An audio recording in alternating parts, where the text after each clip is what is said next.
Welcome to Malawi, the beating heart of Africa. Along with 20 colleagues from SCB, we're here in Chengome as guests of the community to celebrate their newly built school. The school was developed by the US-based NGO buildOn in cooperation with the local community and the local authorities, and part funded by SCB. This is the third such development in which SCB has been involved. And in addition, last year, SCB in a pilot project funded the provision of solar power on 9 rural schools throughout Malawi, including this one. The electricity grid in rural communities in Malawi is spotty, and when the sun goes down for 10 to 12 hours, typically that's it. The provision of solar power allows the site to be used as an adult education and study centre in the evenings. Last week, along with my colleagues, we were in a different location about 4 hours from the capital Lilongwe. We were assisting a different community dig the foundations in their very own village school. All of us have received a wonderful welcome in Malawi, and we're very much looking forward to our return.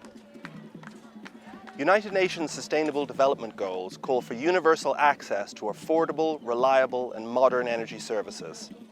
With solar, hydro, and wind, Africa has the capacity for 1,000 times its current electricity consumption from renewables. SCB has registered the school's solar as a voluntary carbon market project, and it is under review. The voluntary carbon markets can provide key funding in genuinely life-changing projects such as these. At SCB, we're looking to expand our cooperation and commitment with NGOs on carbon offset projects with a goal to make the developments self-sustaining and aid-free. 500 million people across Africa have no access to electricity, and the continent as a whole has a per capita consumption only 1/7 of that of Europe. As Africa develops and as its population increases, it is vital for us to decouple the connection between electricity provision and CO2 emissions.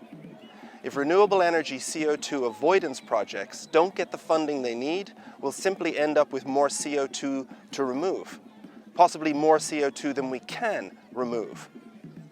It is for this reason that with Africa as a geography, I see no difference in merit between additional CO2 avoidance projects and any nature-based CO2 removal project. All of us at SCB are excited to play our small role in Africa's development and energy transition. Zikomo.